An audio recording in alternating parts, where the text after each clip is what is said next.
Hello everyone, we are Juan and Alvaro, and we are going to explain what relative clauses are and how to use them.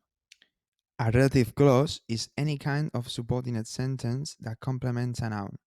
This noun is known as the antecedent, and then the relative pronouns can be the following ones. We have who, whom, which, that, whose, where, when, and why. These last three are adverb relatives. The relative pronouns always have two different functions. They perform the role of link between sentences, and then they can act as the subject or as the object of the relative clause.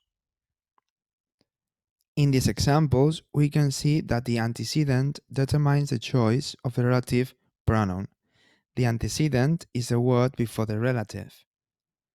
So, therefore, as in the first two examples, who and whom follow an antecedent referring to people. The students who come to this class need to participate more. Please don't take this as something personal. You are the students to whom we are talking.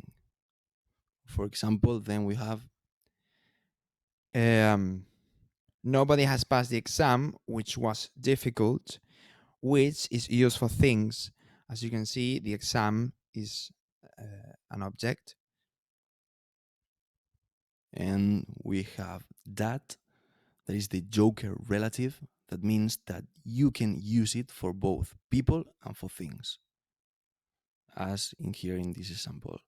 Where's the girl that sells the tickets?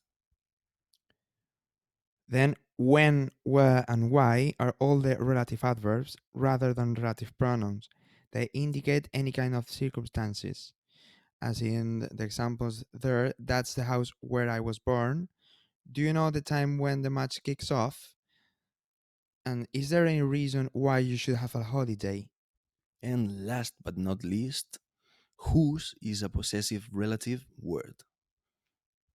That is the guy whose car I crashed last week. Then we have two types of relative clauses. We have defining and non-defining relative clauses. Defining clauses are the ones that identify the antecedent. Without defining relative clause, with a defining clause, the sentence will not be clear and they are necessary to complete the information. Whereas non-defining are the ones to say irrelevant information or extra information about the antecedent. They always need the relative pronoun and we can't use the relative that. Another trick to know this distinction is the use of commas. We use commas in non defining clauses and we don't use them in defining clauses. Then, propositions can come either before relative pronouns or at the end of relative clauses. In conversational English, it's much more common to put prepositions at the end and to leave out the pronoun. However, after a preposition, who and that are impossible. They have to be replaced by whom or which. As you can see in these examples, this is the room in which Churchill was born. This is the room Churchill was born in.